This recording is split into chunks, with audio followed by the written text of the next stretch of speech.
Episode 134 of the RUDIS Wrestling Podcast. Still off camera, but still here in spirit is yours truly, Jason Bryant, along with Matt Dernlan.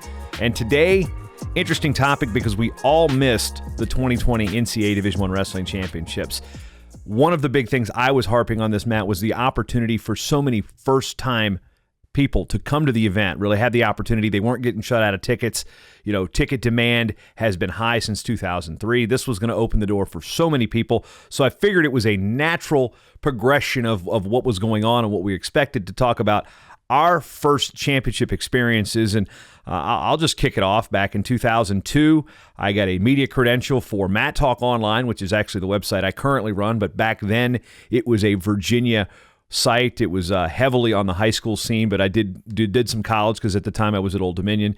And then got a media credential from my buddy Jake Carnes, who was a New Jersey state champ. He basically had to medically retire because of his back. He was on the squad, but we drove up to Albany from Norfolk, and that was one of these things that in 2002, we know what happened that year. A guy named Rob Roan hit the cement mixer, heard around the world. Some guy named Kale won his fourth title. Some guy named Scott Justice was an undefeated number one seed that all got beat. So overall, 2002 was an extremely memorable year for me. What do you remember at 2002 before I get into the specifics of my first experience here? So 2002, the one thing that my one takeaway was, it was one of the few NCAA tournaments I didn't attend, regretfully so, because I missed Kale's match. But the only thing I remember about the finals, I was watching finals on the TV, and Roan's match was going on. And at the time, I think it was in the second period, he was getting blown out. And so I told my wife, I'm like, hey, I'm just going to run to the bathroom. I don't want to miss any of Kale's match.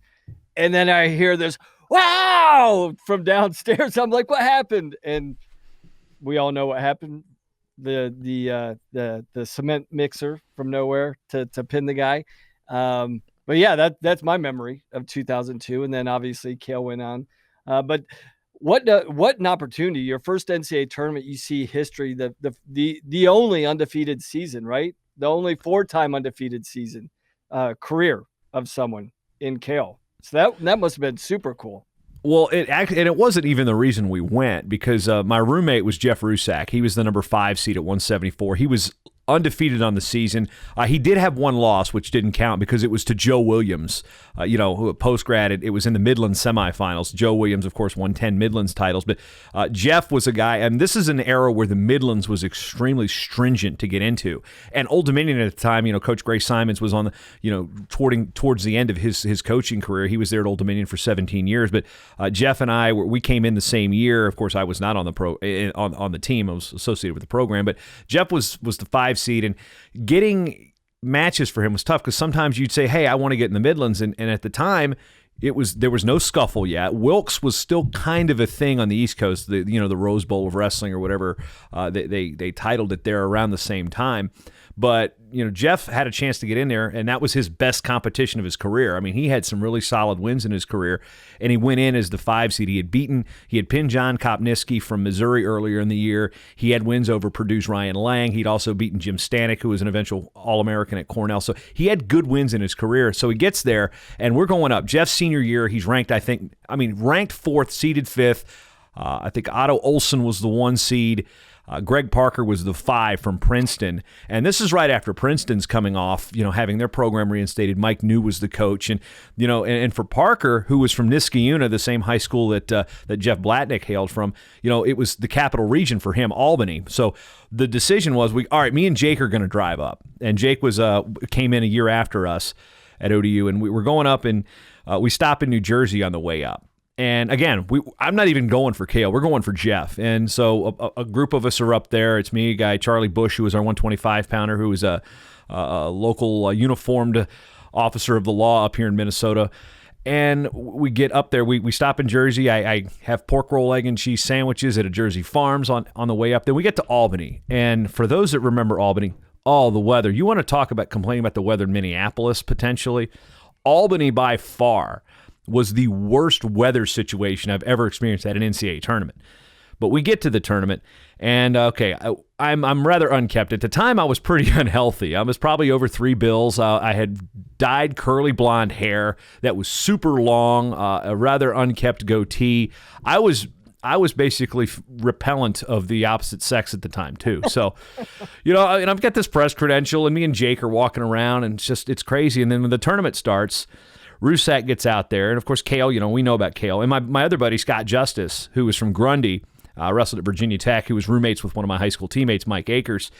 And he was the one seeded, beating Damian Hahn that year. I mean, he was trying to get, it was a kind of a soft schedule, but he was undefeated at the weight. He had beaten Hahn twice. So we go to the tournament, we're there. All right, Rusak's up there wrestling, and he draws Matt Irwin from VMI right off the bat. And that's a name I know that the family name pretty well with Irwin. Jeff had beaten Matt, I think, 5 or 6 times in college, because at the time we weren't wrestling a really tough schedule. We'd hit VMI at a tournament. We'd hit him in a dual meet. The Virginia Intercollegiate tournament. And I was pretty confident. Okay, you draw VMI. My initial myth was, wait, why are you got 2 guys from the same state meeting in the first round? And of course, now you get 2 guys from the same conference meeting. It's a moot point then. But I was like, all right. And I was looking at the draw, and Kopniski was the 12. And I'm like, well, Jeff's already pinned Kopniski. This is a good shot. And him and Parker would be one of these wild, funky things we were looking at maybe in the quarters to get to Otto Olson. We felt that Jeff really had a style that would match up well with Otto. And it didn't happen.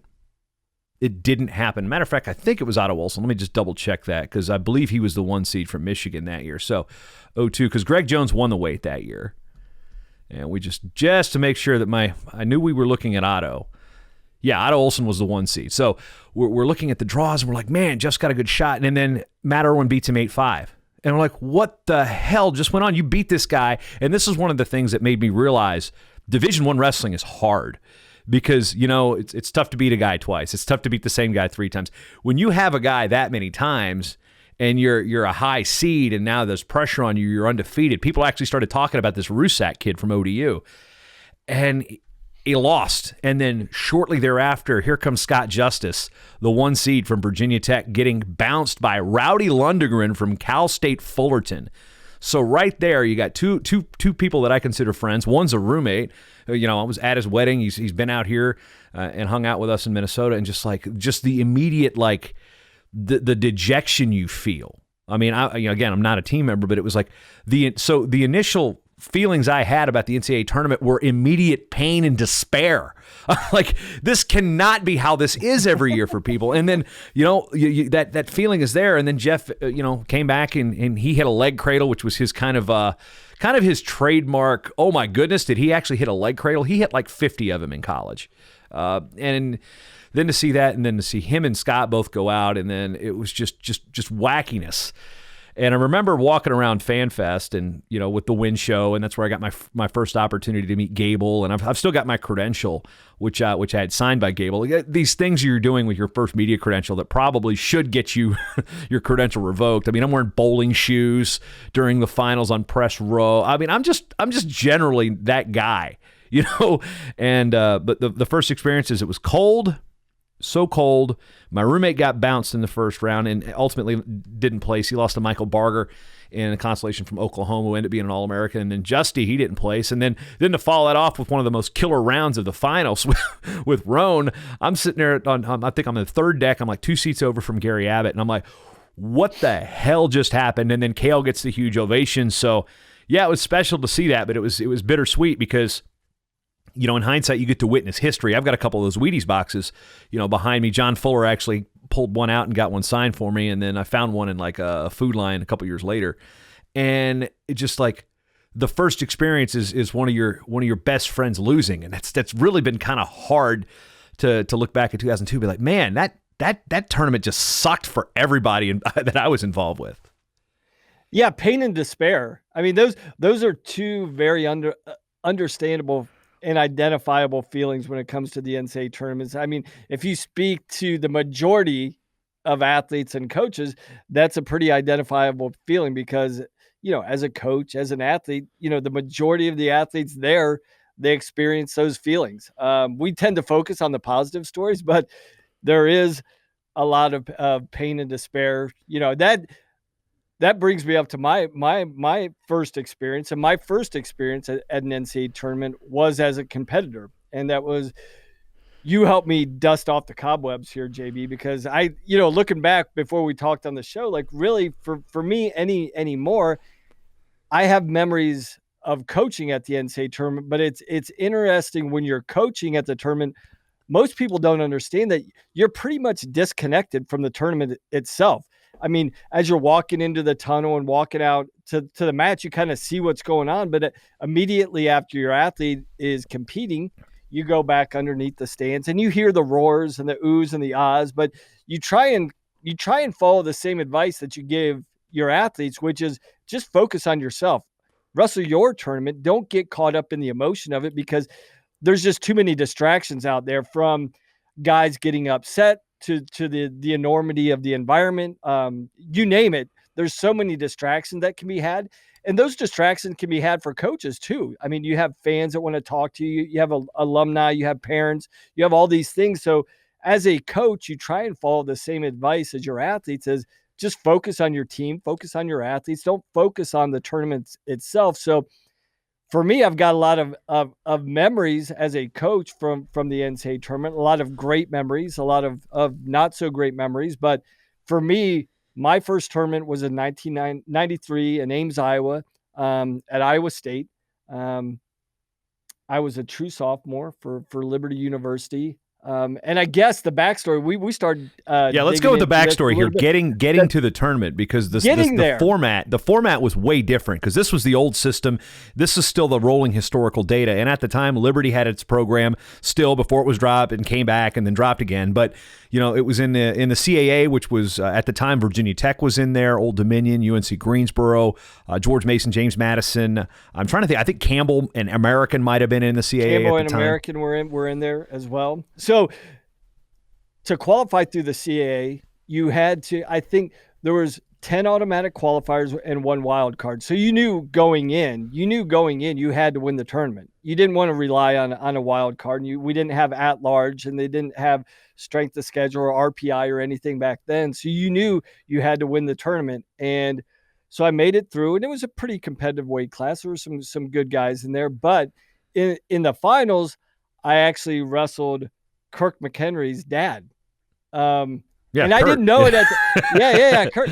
And I didn't know him. I mean, I knew him as a competitor, and even years later, I didn't connect the dots. And I would see him around, and we would talk whenever we'd bump into each other, but I had no idea he had this phenom as a son. And it didn't click for me until he was in high school. Like, oh, I get it now. And it completely made sense. So making it through, the CAA tournament, wrestling big Kirk McHenry and beating him. And then I didn't realize this. You actually found this out for me.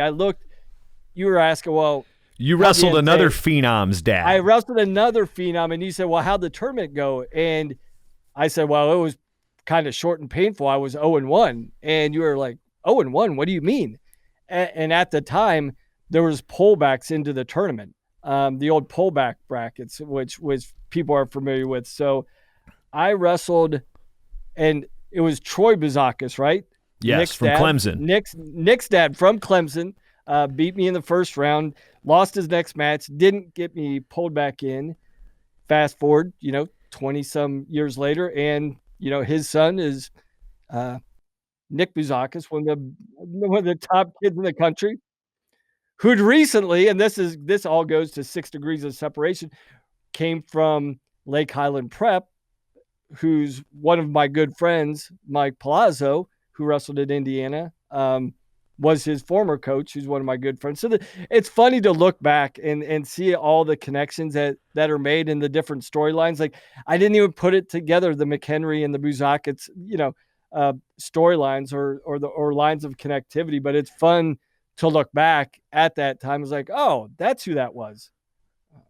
Yeah, what's interesting is I go back and look at your weight class, which again was the old weights, 126. Tony Perler won that weight, beating Sean Charles in the finals. Adam DeSabat of Ohio State was third. Senshiro Abe, Penn State, was fourth. Dave Hirsch, who won the title a year before from Cornell, I say was it 94 or 92 that he beat Jody Staler? Let me just double check. I want to say 92, right? Yeah, because that was the From an Old Dominion standpoint, it would have been Gray Simon's. It would have been Old Dominion's first ever NCAA champion. No, it might have been the next year. So let me just double check because I'm looking at some of these things. I think it was the next year. right at UNC. It was in Chapel Hill. Yeah, because Jody had started out. Yeah, the next year, '94. Dave Hirsch eventually won it the next year. Yeah, because Jody had actually started his career at North Carolina, and Bill Lamb didn't give him a release to go back to Old Dominion. But yeah, so with that bracket you had in there, that was just pretty gnarly. When you look at the names, of course, revisionist history, it's one of those things when you look at the brackets, it's like, oh man, this was so good, so good, so good. What do you remember about going into that weight class? Being from Liberty at the time. I mean, it's pre-internet. There was AWN. Win hadn't even started yet. Well, I went thinking back on it now. And again, I was telling you, I don't have a ton of wrestling memories at this point. I remember stuff, but not in great detail.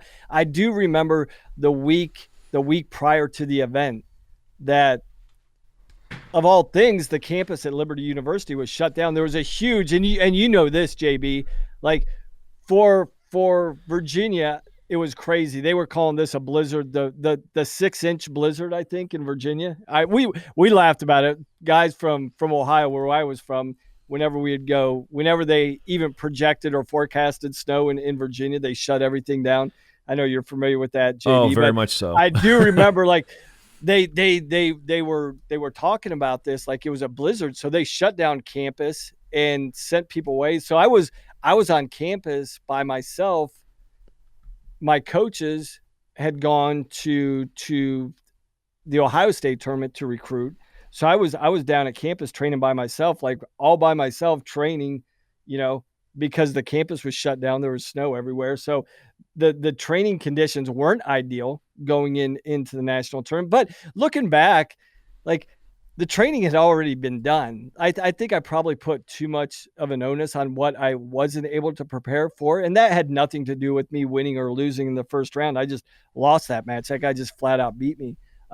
But yeah, the preparations weren't ideal. But looking back, I probably would have turned it into a positive thing. Like, look, your body's trained. All you got to do is get your mind ready. And I think it kind of put me off kilter a little bit, not having my normal training routine. But that's the one thing I do remember about the event. The other thing I remember is cutting weight the day before the event. I jump in the sauna, and at the time you could still do saunas, do plastics, do all that, idiotic stuff that we used to abuse our bodies with. What was the weigh-in like? Was it David? Was it still David? What was the weigh-in like those years? Because I didn't go until after the weight class situations had changed, so I'm unfamiliar with how the athletes weighed in at NCAAs. At that time, it was a day that you weighed in that day, but then you could weigh out that night. Which was different. It was a way out, or you had a window. I think it was typically like an hour or two after your final match, you could still make weight. And if you didn't make weight in that time period, you had to weigh in the following morning. So I do remember the night before weigh-ins, jumping in the sauna, and look up, and there's just this huge gargantuan figure, and I immediately get a smile on my face, and it was Kevin Randleman. And he was a guy that I grew up wrestling with. We were on national teams together here in Ohio. So he was at Ohio State at the time. I was at Liberty. But it's always fun when you're weight cutting, and those times, like, you gravitate towards not necessarily your teammates, but a lot of times like who's cutting weight at the same time, and if you have a connection. And when I walked in to the sauna, I'm like, well, this is going to be easy. I got Kevin here. Kevin was always, he had a huge personality. He was always a life of the party type guy. And so I'm getting in, and I'm like, oh man, I got 4 pounds to go. I was like, this is going to hurt a little bit being a 26 pounder. And so we just started talking. I'm like, hey, Kevin, how's it going? I was like, what do you got? And he's like, 12. I'm like, what? I was like, what? I was like, did you say 12? He's like, yeah, I got 12. I was like, how long's that going to take? He's like, it's an easy hour. I'm like, what? I was like, I was going to be going for 2 hours to get this 4 pounds off because I didn't sweat that much. And this man, he was like, you talk about Jaden Cox now about who sweats the most, but this man, he was a human perspiration factory. He's like, I don't even think he made it in the hour. It's like 50 minutes in, 45 minutes in. He's like, yeah, I think I'm good. I'm like, what? You got to be kidding me. And I was on a bike and everything. He was just sitting there sweating. And sure enough, 45 minutes, 12 pounds later, he was on weight. So that's, oh my goodness. That's one of the memories I have of Kevin Randleman. making weight at the national tournament. What's also interesting about that year is the third place match, which now has lore because current co-college head coach John Ostendorp, wrestling for Iowa, beat Rulon Gardner for third and fourth that year at heavyweight. Wow. And the eventual champion that year, Sylvester Turkey, ended up having a pretty good professional wrestling career. So, and a heavyweight champion from NC State. Who'd have thunk? So, Jaworski beats Kolat in the finals. I mean, it's just like we got some just general wackiness. I mean, McElravy Abbas was that year. You kidding me? Do you remember anything about those matches? Oh, yeah. I mean, I remember the wheels falling off of Abbas. I remember, like, you're watching the match, and it was like, this match is over. Like, I mean, Abbas was just picking him apart. I mean, he's one of the few guys that I ever look back at some of Lincoln's matches and almost made him look pedestrian for the first 3 or 4 minutes of the match. And then we remember the last 3 minutes that cutting him, taking him down, cutting him, taking him down, cutting him, taking him down. And that was where the legend of Lincoln McElravy was really born, right? I mean, we knew about him, but on the national stage at this time, JB, there wasn't many viewerships. And I think maybe that's where legends grew even greater because we didn't have the accessibility that we do now. And so these matches became things of legend because people talked about them. You heard the stories. You didn't necessarily watch the match unless you were physically there or saw some of the highlights on CBS when they would do abbreviated, finals runs. So you didn't really get to see, what we're able to see now. But yeah, I remember that's where essentially the legend of Lincoln McElravy started. Yeah, it's crazy to go back and I've watched that match multiple times, and it's one of these things where I go back and look, and you wonder if, obviously I'm sure Jerry's done the same thing. Hindsight being 2020 the way it is 27 years ago, it's wow, 27. We look at and go, well, what if he'd have just slowed the pace down just a little bit, maybe not just exerted everything in the first two periods, or I guess, or is it a credit to McElravy having the gas tank to weather the storm and then create his own storm? I mean, this is a match that's been analyzed. Gable's analyzed it. I know Darrell Weber's analyzed it. We've had a lot of analyzation on this match, but it's like one of those things that, it's one of those things where the credit for the wheels come. I mean, does anybody give Jerry Abbas any credit for getting a huge lead? It's not like they all take away, he got gassed out, but I mean, he took McElravy down how many times? Who's done that? Yeah, with ease too. With ease. It was just like he was putting on a takedown clinic for the first two periods, and literally it did. It looked like a clinic. It just was textbook, his technique and his attacks. And I think, people don't give Jerry credit for how great he was, but this guy was one of the most phenomenal guys on his feet. We talk about his brother obviously a lot, but Jerry was equally phenomenal. He ran into some wrecking balls in the finals 3 straight years. I mean, he had, just to name the two, what was it? It was McElravy, it was Freed, and who was the third finals he was in? I'm trying to remember. Well, let's see. But yeah, I mean, so I'm just looking at some. I'm going to pull it up real quick. Let's see. Yeah, I don't have it quickly off the top of my head because again, I got to go back to. Let's see. Was it 92? I know he was a 4-time All-American, but yeah, was it John Hughes? Did John beat him in the finals? I'm trying to remember. You don't have to make me pull up the almanac here on the show. Let's see. I can do that real quick because I have the. Yeah, you got the fan guide going. Yeah, I've got also a digital way to look it up. I was just actually over on the late Jay Hammond's page, just pulling up some brackets as I was looking through it. But because again, one of these things that I can't commit something to memory if I wasn't there to see it. So it's one of those things that's like, all right, let's do a quick search and see where Mr. Abbas finished. I'm sure people listening are like, wait a minute, come on, you don't know this? Well, yeah, I was in middle school when this happened. So he went 92, he was 6, so he was 2, 93, 94, 95. So 93, then we got 94. Let's go 94. Carolina loses to Alan Freed, as you had pointed out, and then 95 loses to Hughes. Yep, so you hit them both. Yeah. So wow, yikes. You want to talk about 3 greats and you got beat by, oh man, that's crazy. Yeah. All right, now what's also interesting, I was going to run through this too about 93. I started writing before we got sidetracked. Let me list off some names, and you tell me what they all have in common. Lou Roselli, Kerry Colat, Troy Steiner, Steve Marianetti, Mike, no, he's not a coach anymore. I gave it away. Well, actually, Mike Ironman would count. Shannon Gillespie would count. Troy Sunderland would count. Sean Bormet would count. Dan Wernsberger counts. I'm still going here. Joel Sherritt would count. John Hange counts. John Ostendorp counts. Yeah, how about that? What do they all have in common?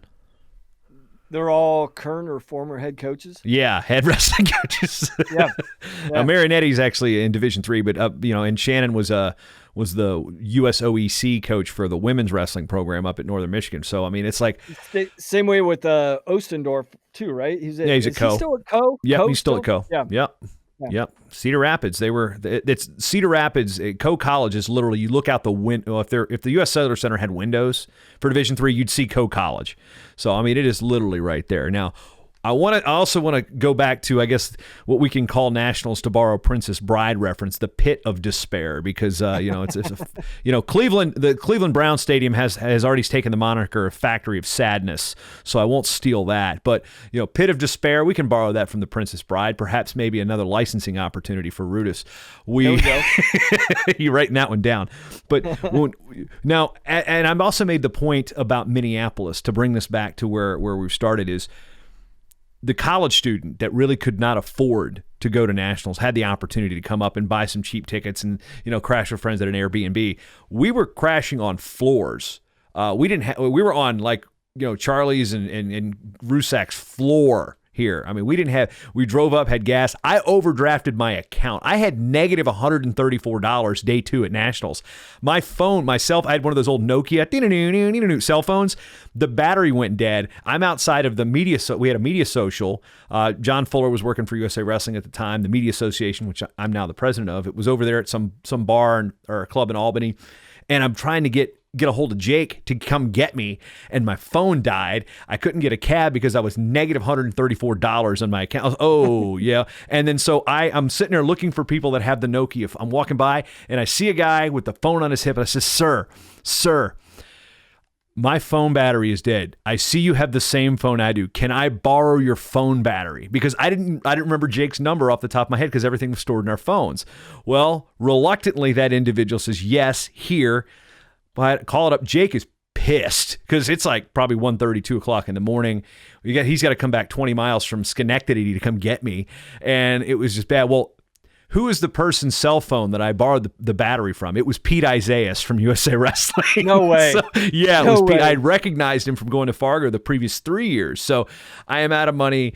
Oh my God. It was like one of those things. And you bring all that stuff together, and then we got to drive back. I don't know how many hours it was back to Norfolk from Albany. I think we did have another stopover in Jersey, and Jake was from Point Pleasant Beach, and was pretty solid wrestler. But yeah, that was one of those things where the college kid couldn't afford it. The only reason I actually went is because I got a media credential, and at the time, they were getting stringent, but they weren't really vetting it, because 1 year I got credentials for the ODU school paper. We didn't qualify anybody.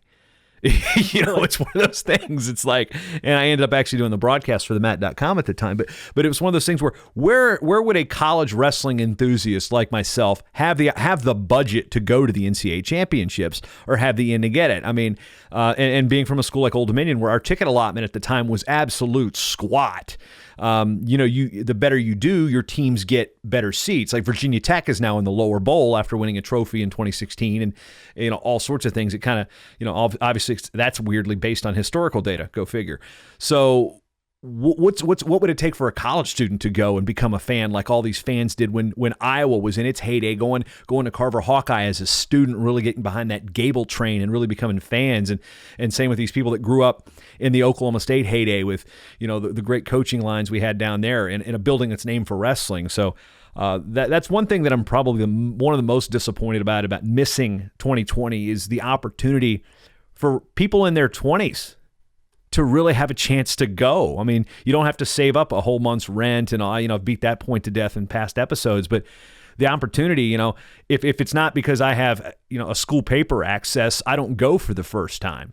And, once you go once, you're going to go again. And that's exactly how people do. I mean, Rummy Macias, the longtime wrestling coach at what used to be Mankato State, which is Minnesota State, actually was the head coach of the first college division champs, I think, in 1958. He has gone to the Nationals for like 60-something years. Jim Keane is like at 60-something years. Gray Simons is over 60 years at this point. He just turned 80. He's still going. So, once you go once, it's hard to go back, save you not going in 2002 for some reason, Matt.